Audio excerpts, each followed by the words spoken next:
तो बच्चों, मैथ्स कदम चैनल पे आपका स्वागत है। हम पढ़ रहे हैं चैप्टर 3 अंडरस्टैंडिंग क्वाड्रिलेटरल। और बच्चों, एक्सरसाइज 3.4 को चालू करने से पहले हम एग्जाम्पल 7 देखते हैं। RICE is a rhombus, find XYZ, justify your findings. बच्चों, यहाँ पे हमें पता है कि RIC इज अ रोम्बस, है ना। तो बच्चों, रोम्बस जो होता है इसमें सारी साइड क्या होती है? इक्वल। तो यहाँ पे मिलूंगा RICE is a rhombus, so all sides are equal। यहां पे बच्चों आपको x, y और z की वैल्यू फाइंड करनी है। तो बच्चों, यहां पे हमारी सारी साइड क्या है? इक्वल है। तो ये साइड जो है z, वो सारी हमारी क्या हो जाएगी? इक्वल हो जाएगी। तो बच्चों, z इज इक्वल टू, यहाँ पे ये 13 है तो बच्चों ये भी 13 हो जाएगा, ये भी 13 हो जाएगा और ये भी 13 है। तो z इक्वल टू आ जाएगा मेरे पास में 13 सेंटीमीटर। ठीक है बच्चों, इसके बाद बात करते हैं हम x की। तो बच्चों, यहाँ पे देखना, ये हमारे पास में OE, तो ये है OE इक्वल टू x है। और बच्चों यहाँ पे OI, ठीक है, ये कितना है मेरे पास में? 5। तो बच्चों, हमें पता है कि रोम्बस में जो डायगोनल्स होते हैं वो क्या होते हैं? बाइसेक्टर होते हैं, परपेंडिकुलर बाइसेक्टर होते हैं ना बच्चों। तो यहाँ पे मैं लिख दूंगा डायगोनल्स बाइसेक्ट। ठीक है, तो OE equal to OI equal to x equal to 5। यानी कि बच्चों OE OI बराबर है, और वो किसके बराबर है? x, और x किसके बराबर है बच्चों? 5 के। तो यहाँ पे हमारे पे x की वैल्यू कितनी आ जाएगी? 5। ठीक है, तो x की वैल्यू आ जाएगी मेरे पास में 5 सेंटीमीटर। इसके बाद बच्चों बात करते हैं y की। तो यहाँ पे ये एक और क्या है बच्चों? डायगोनल है। तो हम यहाँ पे लिख देंगे OC इक्वल टू OR। ठीक है बच्चों, ये क्या है मेरे पास में? OC इक्वल टू OR है मेरा डायगोनल से। और डायगोनल्स क्या करें? यहाँ पे भी बाइसेक्ट करें, तो डायगोनल्स बाइसेक्ट हो जाएगा बच्चों यहाँ पे। और OC की लेंथ है मेरे पास में अगर 12, तो OR की लेंथ है मेरे पास में Y, तो Y इक्वल टू मेरे पास में कितना आ जाएगा? 12। ठीक है, तो x की वैल्यू 5 और y की वैल्यू मेरे पास में 12 आ गई। और z मेरे पास में कितना गिवन है? 13 सेंटीमीटर आ गया था। ठीक है बच्चों, यहाँ पे हमने x, y, z की वैल्यू फाइंड कर ली। इसके बाद बच्चों एग्जाम्पल 8 है मेरा। RENT is a rectangle, its diagonals meet at O, find x if OR equal to 2x plus 4 and OT equal to 3x plus 1। तो बच्चों यहाँ पे RENT है, ये डायगोनल्स दे रखे हैं, और ये बच्चों एक क्या है? रेक्टेंगल है। ठीक है, तो यहाँ पे मैं लिख दूंगा RENT इज अ रेक्टेंगल। ठीक है, और ये इसके क्या है? डायगोनल्स है। तो बच्चों, diagonals of rectangle are equal. ठीक है बच्चों, यहां पे TE इक्वल टू कितना है? RN। अगर बच्चों मैं दोनों तरफ मल्टीप्लाई करता हूं हाफ से, तो half of TE equal to आ जाएगा half of RN multiplying both side by 1/2। ठीक है बच्चों, तो हाफ ऑफ TE देखिएगा बच्चों, हाफ ऑफ TE कितना है मेरे पास में? OT। और हाफ ऑफ RN कितना है बच्चों? हाफ ऑफ RN है मेरे पास में OR। ठीक है, तो कहने का मतलब बच्चों ये हो गया कि अगर डायगोनल्स इक्वल है ना, तो उनके हाफ भी क्या होंगे? इक्वल होंगे। ठीक है, तो OT इक्वल टू OR हो गया। तो OT की वैल्यू बच्चों क्या है मेरे पास में? 3x plus 1।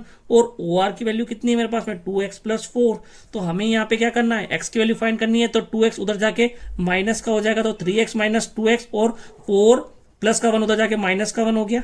ठीक है, तो यहाँ पे 3x में से 2x गया तो बच्चों x, और 4 में से 1 गया तो 3, तो x की वैल्यू मेरे पास में आ जाएगी 3, और ये मेरा आंसर आ जाएगा। ठीक है बच्चों, यहाँ पे क्लियर हुआ? ठीक है, एक्सरसाइज 3.4 का फर्स्ट क्वेश्चन है ऑल रेक्टेंगल्स आर स्क्वायर। तो बच्चों यहाँ पे फर्स्ट है हमारा कि सारे के सारे जो रेक्टेंगल्स है वो क्या स्क्वायर होते हैं। ठीक है बच्चों, हमें यहाँ पे ट्रू और फॉल्स बताना है। तो सबसे पहले बच्चों आप देखिए कि रेक्टेंगल क्या होता है।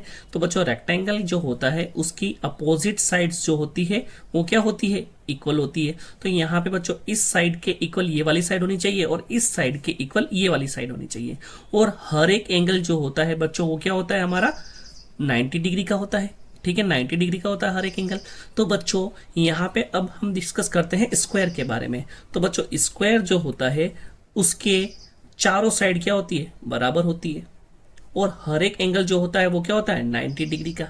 ठीक है बच्चों, तो ये होती है किसकी प्रॉपर्टी, ये होती है स्क्वायर की प्रॉपर्टी। तो बच्चों हम यहाँ क्या करेंगे, स्क्वायर की जो प्रॉपर्टी है वो कहाँ पे लगाएंगे, इस रेक्टेंगल में। अगर स्क्वायर की प्रॉपर्टी रेक्टेंगल के अंदर शो होती है तो बच्चों हम कह सकते हैं कि ऑल रेक्टेंगल आर स्क्वायर, और ये ट्रू हो जाएगा। तो बच्चों हम स्क्वायर की प्रॉपर्टी लगाते हैं।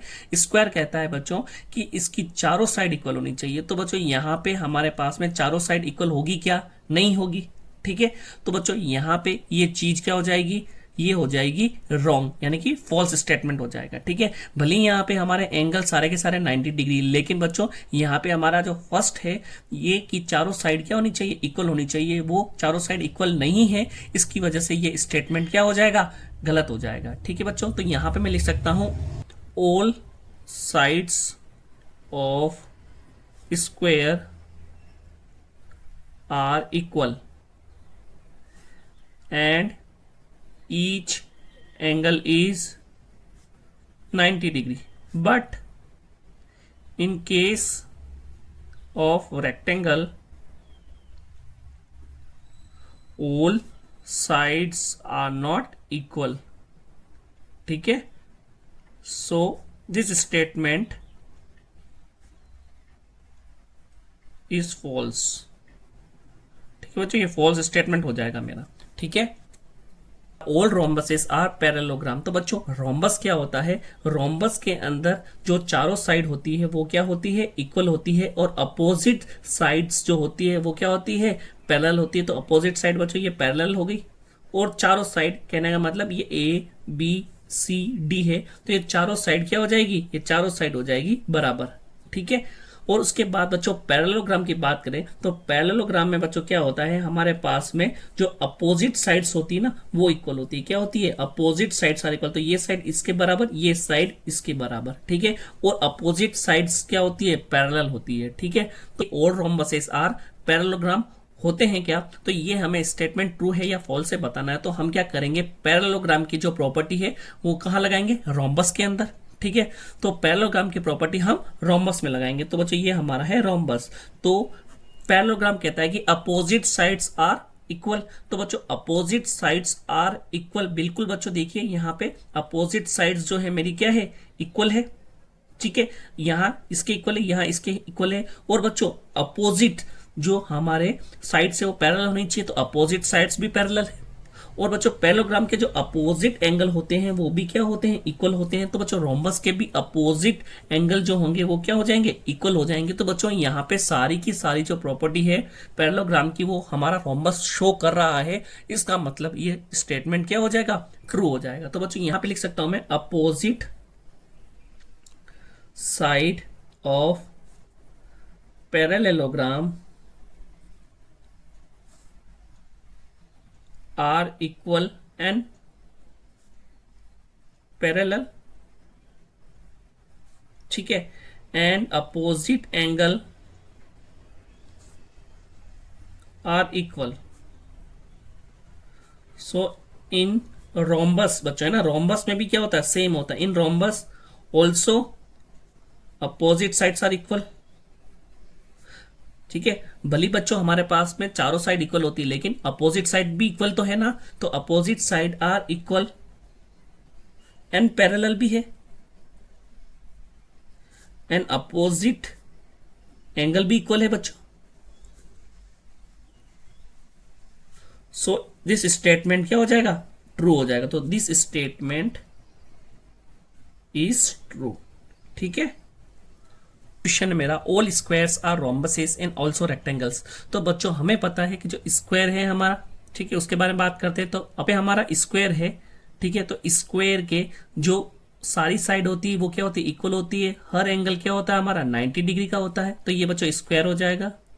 इसके बाद बच्चों हम बात करते हैं रोम्बस की। तो रोम्बस की अपोजिट साइड्स क्या होती है, अपोजिट साइड्स जो होती है वो होती है पैरेलल। ठीक है, और चारों साइड क्या होती है, इक्वल होती है बच्चों रोम्बस के अंदर। ठीक है, और बात करते हैं हम रेक्टेंगल की। तो बच्चों रेक्टेंगल जो होता है उसकी अपोजिट साइड्स क्या होती है, इक्वल होती है, और हर एक एंगल जो होता है वो मेरा कितना होता है, 90 डिग्री का होता है। ठीक है, ये होता है बच्चों रेक्टेंगल के बारे में। अब यहाँ पे हमें पूछा है कि all square are rhombuses and also rectangles. तो बच्चों हमें यहाँ पे शो करना है कि सारे के सारे जो स्क्वायर है वो रोम्बस और रेक्टेंगल्स होते हैं। ठीक है, तो बच्चों यहाँ पे हम क्या करेंगे, रेक्टेंगल और रोम्बस की प्रॉपर्टी शो करवाएंगे किसमें, स्क्वायर में।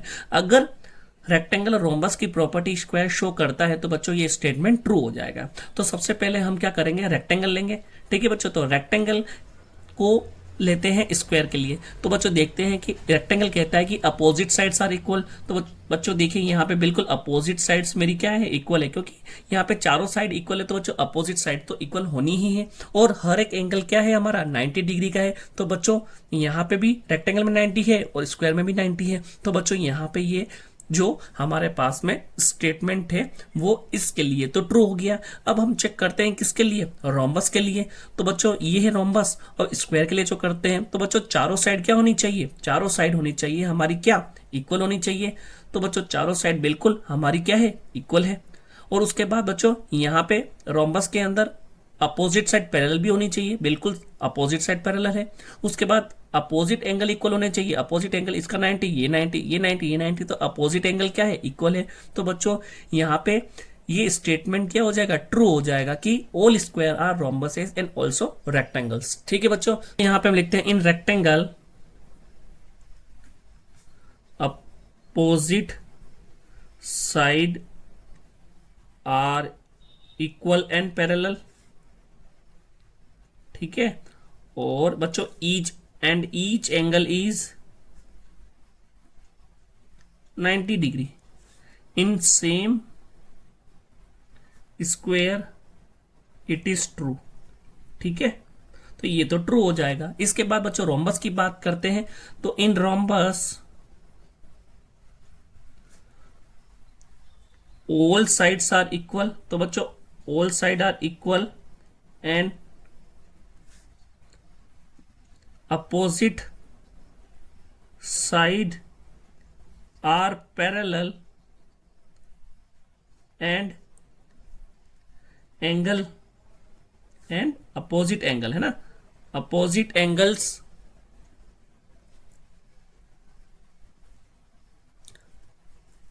are equal। ठीक है, तो रोम्बस में बच्चों ऑल साइड्स आर क्या है, इक्वल है, और अपोजिट साइड्स भी क्या है, पैरेलल है, और अपोजिट एंगल क्या होते हैं, इक्वल होते हैं, which is same as square.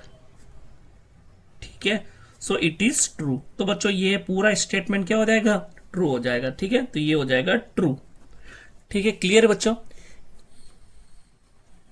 तो डी वाला क्वेश्चन है बच्चों हमारा, all squares are not parallelogram. तो बच्चों यहाँ पे देखिएगा पैरेललोग्राम जो है उसको देखते हैं बच्चों, है ना। तो ये पैरेललोग्राम जो होता है उसकी प्रॉपर्टी होती है कि अपोजिट साइड्स जो होती है वो मेरी क्या होती है, इक्वल होती है, और अपोजिट साइड्स पैरेलल होती है, और अपोजिट एंगल जो होते हैं वो मेरे क्या होते हैं, इक्वल होते हैं बच्चों पैरेललोग्राम में। ठीक है, और स्क्वायर की बात करें तो स्क्वायर में बच्चों हमारे पास में चारों साइड क्या होती है, इक्वल होती है। तो ये ठीक है, और उसके बाद में ईच एंगल क्या होता है हमारा 90 डिग्री का होता है, और अपोजिट साइड्स जो होती है वो मेरी पैरेलल होती है। तो बच्चों यहाँ पे हमें क्या करना है, हम यहाँ पे all squares are not parallelogram, मतलब सारे के सारे जो स्क्वायर होते हैं वो पैरेललोग्राम नहीं होते, ये स्टेटमेंट हमें बताना है। तो बच्चों मैं क्या करता हूँ, पैरेललोग्राम की जो प्रॉपर्टी है वो स्क्वायर में पुट करके देखता हूँ। तो बच्चों यहाँ पे पैरेललोग्राम है हमारा, तो पैरेललोग्राम की प्रॉपर्टी होती है कि अपोजिट साइड्स जो होती है वो इक्वल होती है। तो स्क्वायर में बच्चों अपोजिट साइड्स जो है वो मेरी क्या है, इक्वल है, बिल्कुल सही है बच्चों। इसके बाद अपोजिट एंगल्स इक्वल, तो बच्चों अपोजिट एंगल मेरे यहाँ पे क्या है, इक्वल है। और उसके बाद बच्चों यहाँ पे अपोजिट साइड्स मेरी पैरेलल है, तो अपोजिट साइड्स मेरी पैरेलल है। मतलब बच्चों यहाँ पे तो ये हो रहा है कि ऑल स्क्वायर्स आर पैरेललोग्राम। तो बच्चों ये तो ट्रू है, लेकिन बच्चों हमें यहाँ पे गिवन है कि all squares are not parallelogram. तो बच्चों ये क्या हो जाएगा, फॉल्स हो जाएगा, क्योंकि ऑल स्क्वायर्स आर पैरेललोग्राम होते हैं तो वो ट्रू है। लेकिन बच्चों यहाँ पे गिवन है कि all squares are not parallelogram, मतलब कि सारे के सारे जो स्क्वायर वो पैरेललोग्राम नहीं होते हैं। तो बच्चों ये क्या हो जाएगा, फॉल्स हो जाएगा। तो स्टेटमेंट इज फॉल्स। तो बच्चों यहाँ पे मैं लिखूंगा इन पैरेललोग्राम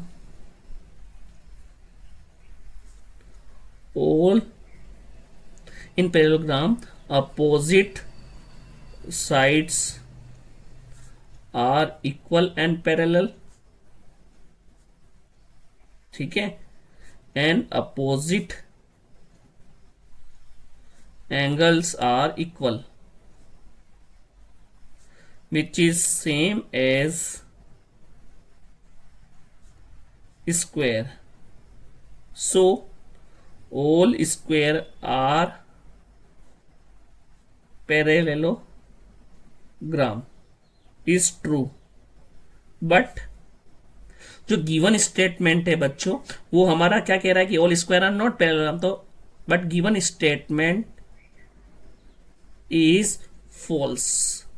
ठीक है, गिवन स्टेटमेंट तो फॉल्स है क्योंकि इसने यहाँ पे नॉट दे दिया। ठीक है बच्चों, क्लियर। नेक्स्ट है हमारा ऑल काइट्स आर रोम्बसेस। तो बच्चों सबसे पहले हम देख लेते हैं काइट। तो बच्चों काइट जो होती है, देखो हमने काइट यहाँ पे इसको ड्रॉ किया। ठीक है, तो यहाँ पे जो कंसेक्यूटिव साइड्स होती है ना, ये दोनों साइड्स क्या होगी, इक्वल होगी, और बच्चों ये वाली दोनों साइड्स होगी ना, वो इक्वल होगी। ये काइट की क्या होती है, प्रॉपर्टीज होती है। उसके बाद बच्चों रोम्बस की बात करें तो रोम्बस की चारों साइड जो होती है वो इक्वल होती है।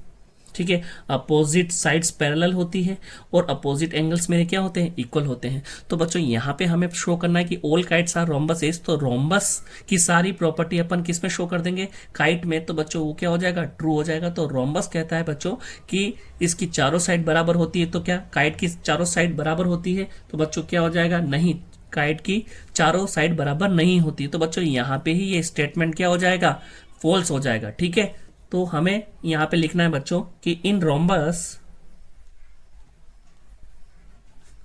All sides are equal, but in case of kite consecutive sides are equal, so this statement is false. ठीक है बच्चों, क्लियर। इसके बाद में देखते हैं बच्चों नेक्स्ट क्वेश्चन हमारा। तो बच्चों यहाँ पे हमारा नेक्स्ट क्वेश्चन है ऑल रोम्बसेस आर काइट्स। तो बच्चों यहाँ पे हमने काइट और रोम्बस ड्रॉ कर रखा है। तो हमें अब क्या करना है बच्चों, काइट की सारी जो प्रॉपर्टी है वो रोम्बस में शो करनी है। तो बच्चों काइट की प्रॉपर्टी होती है कि कंसेक्यूटिव पेयर ऑफ साइड्स जो होनी चाहिए वो क्या होनी चाहिए, इक्वल। तो बच्चों यहाँ पे अगर हम बात करते हैं कंसेक्यूटिव पेयर ऑफ साइड, तो बच्चों ये और ये इक्वल है, और यहाँ पे बात करते हैं ये और ये इक्वल है। तो बच्चों यहाँ से हमें पता चल जाएगा क्या कि ऑल रोम्बसेस आर काइट्स जो दे रखा है वो गिवन है, वो क्या है हमारा स्टेटमेंट, ट्रू हो जाएगा। ठीक है बच्चों, तो यहां पे हम लिखते हैं in kite consecutive sides are equal. ठीक है, and in rhombus also consecutive side are equal. और बच्चों यहां पे आप है ना ब्रैकेट में लिख सकते हो कि all side of rhombus are equal, तो कंसेक्यूटिव साइड भी क्या होगी, इक्वल ही होगी ना। All side of rhombus are equal, so consecutive side भी इक्वल होनी चाहिए।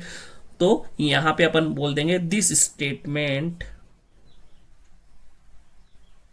Is true. ठीक है, कौन सा, ऑल रोम्बसेस आर काइट, ये हमारा क्या हो जाएगा, ट्रू हो जाएगा। ठीक है, इसके बाद बच्चों नेक्स्ट है हमारा जी वाला, है ना। तो जी देखते हैं यहाँ पे ऑल पैरेललोग्राम्स आर ट्रेपेजियम, ये ट्रू है या फॉल्स है। तो बच्चों हमें पता है पैरेललोग्राम क्या होता है, अपोजिट साइड्स जो होती है वो क्या होती है हमारी, इक्वल होती है और पैरेलल होती है। इसके बाद अपोजिट एंगल मेरे इक्वल होते हैं। और हम बात करते हैं ट्रेपेजियम की, तो बच्चों ट्रेपेजियम के अंदर सिर्फ ये होता है कि one pair of line is parallel होता है। तो बच्चों देखना यहाँ पे ये लाइन ड्रॉ की और ये लाइन ड्रॉ की, ये दोनों एक दूसरे के क्या है, पैरेलल है। उसके बाद बच्चों दो जो साइड होती है ना वो पैरेलल नहीं होती, इसका मतलब क्या हो जाएगी, वो यहाँ तो कहीं ना कहीं पे इंटरसेक्ट करेगी। तो बच्चों वन पेयर ऑफ लाइन क्या हो जाएगी मेरे ट्रेपेजियम में, पैरेलल हो जाएगी। तो अब मुझे क्या करना है, हमें ये करना है कि अब ट्रेपेजियम की प्रॉपर्टी शो करनी है किसमें, पैरेललोग्राम में। तो ये स्टेटमेंट मेरा ट्रू है या फॉल्स ये पता चल जाएगा। तो बच्चों यहाँ पे मैं लिखूंगा इन trapezium one pair of side is parallel, but in parallelogram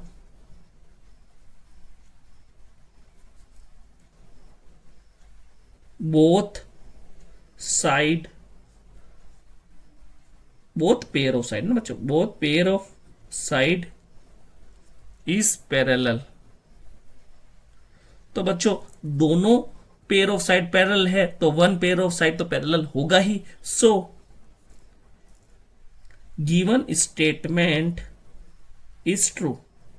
कैसे बच्चों, समझ में आ गया ना। यहां पे गिवन है कि ट्रेपेजियम की one pair of side parallel होती है और पैरेलल की दोनों पेयर है जो क्या होता है, पैरेलल होता है। तो बच्चों इसके अंदर वन पेयर ऑफ साइड जो पैरेलल है, इसका मतलब ये भी क्या हो जाएगा, ये एक ट्रेपेजियम हो जाएगा। तो ऑल पैरेललोग्राम आर ट्रेपेजियम बच्चों, ये क्या हो जाएगा, ट्रू हो जाएगा। ठीक है। हाँ तो बच्चों नेक्स्ट क्वेश्चन है मेरा, ऑल स्क्वायर है ट्रेपेजियम। तो बच्चों ये सेम पहले वाला है, बस यहाँ पे पैरेललोग्राम की जगह क्या आ जाएगा, स्क्वायर आ जाएगा। तो हमें पता है बच्चों स्क्वायर के अंदर क्या होता है कि चारों साइड होती है हमारी क्या, इक्वल होती है। उसके बाद बच्चों ईच एंगल होता है वो 90 डिग्री का होता है, अपोजिट साइड मेरी पैरेलल होती है। और ट्रेपेजियम की बात करें तो बच्चों यहाँ पे वन पेयर ऑफ लाइन मेरे पास में क्या होता है, पैरेलल होता है। और अनदर जो लाइन होती है वो बच्चों कहीं ना कहीं पे इंटरसेक्ट करती है एक दूसरे से। तो यहाँ पे हमें क्या करना है, यहाँ पे हमें ट्रेपेजियम की सारी प्रॉपर्टी स्क्वायर में शो कर देंगे तो स्टेटमेंट ट्रू है या फॉल्स हमें पता चल जाएगा। तो बच्चों यहाँ पे मैं लिखूंगा in square all sides are equal and both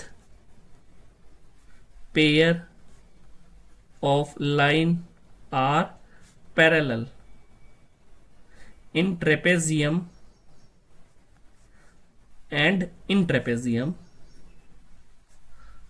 one pair of side is parallel। One pair of side क्या होता है, पैरेलल होता है ना। तो यहाँ पे जैसे ये इसके पैरेलल है, ठीक है, one pair of side is parallel. ठीक है, तो one pair of side is parallel. ठीक है, so all squares are trapezium, ये हो जाएगा मेरा ट्रू, इज ट्रू। ठीक है बच्चों, क्लियर है।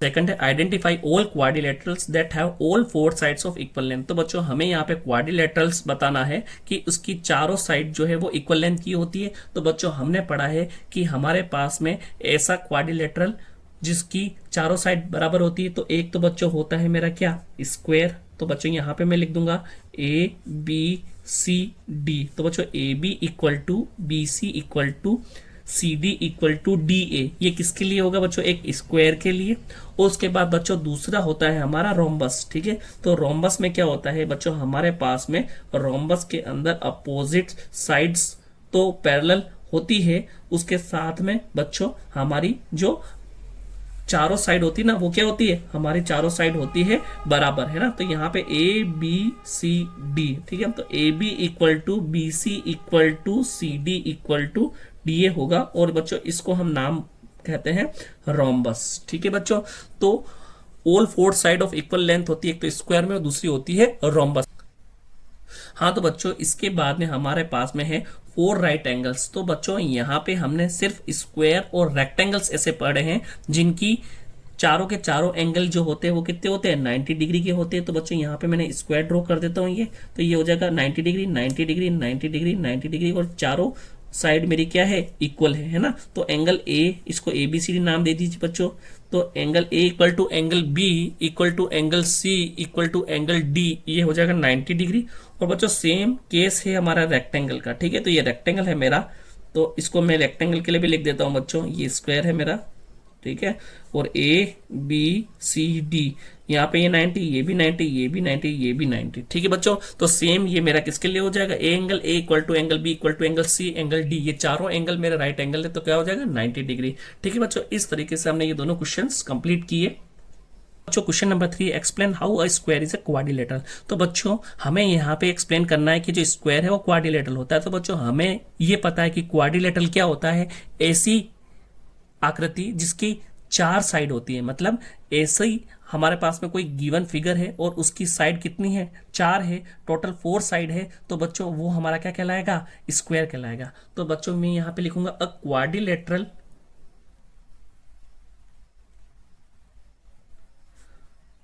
हैज 4 साइड, है ना बच्चों। क्वाड्रिलेटरल हम बोलते ही उसी को है जिसकी 4 साइड होती है। तो बच्चों स्क्वायर क्या हो जाएगा, एक क्वाड्रिलेटरल हो जाएगा, क्योंकि स्क्वायर की भी कितनी साइड होती है, 4 साइड होती है। तो square has 4 sides, so it is quadrilateral. ठीक है बच्चों, ये हमारा क्वाड्रिलेटरल हो जाएगा। ठीक है पे कुछ। तो बच्चों हमारा नेक्स्ट है कि हमें यहाँ पे एक्सप्लेन करना है कि स्क्वायर जो है वो एक पैरेललोग्राम है। तो बच्चों यहाँ पे जो पैरेललोग्राम है ना, तो उसकी प्रॉपर्टी क्या होती है कि अपोजिट साइड्स जो होती है वो मेरी इक्वल और पैरेलल होनी चाहिए। तो देखना बच्चों यहाँ पे क्या है, ये जैसे पैरेललोग्राम है ना, तो इस पैरेललोग्राम की अपोजिट साइड्स जो हो जाती है वो क्या है, हमारी पैरेलल है। ठीक है, और अपोजिट साइड्स जो है वो इक्वल भी है। और हम बात करते हैं स्क्वायर की, तो बच्चों स्क्वायर की अपोजिट साइड्स जो होती है वो क्या है, मेरी अपोजिट साइड्स है मेरी पैरेलल है, और अपोजिट साइड बच्चों मेरी क्या है, इक्वल भी है ना। वैसे तो स्क्वायर की चारों साइड इक्वल होती है, लेकिन अपोजिट साइड की बात करें तो अपोजिट साइड भी उसकी क्या हुई, इक्वल हुई ना। तो इसका मतलब ये हो जाएगा कि एक स्क्वायर है वो पैरेललोग्राम है। तो यहाँ पे हम लिख सकते हैं a parallelogram has both pair of line या साइड बोल सकते हैं ना, both pair of side is parallel and opposite sides are equal। ठीक है, एंड बच्चों बात करते हैं स्क्वायर की। In square both pairs of sides are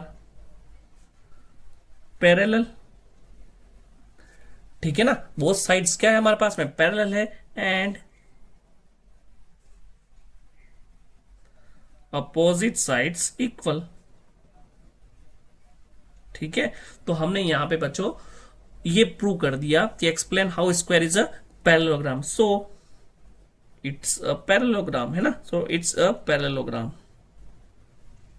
ठीक है ना, स्क्वायर एक पैरेललोग्राम है, ये हमने शो कर दिया। ठीक है, तो बच्चों नेक्स्ट है हमारा, हमें एक्सप्लेन करना है कि स्क्वायर जो होता है वो रोम्बस होता है। तो हमें पता है बच्चों, इन अ रोम्बस चारों साइड क्या होती है, इक्वल होती है। In rhombus all sides are equal and both pair of line is parallel. ठीक है, और बच्चों हम बात करते हैं अब स्क्वायर की। In square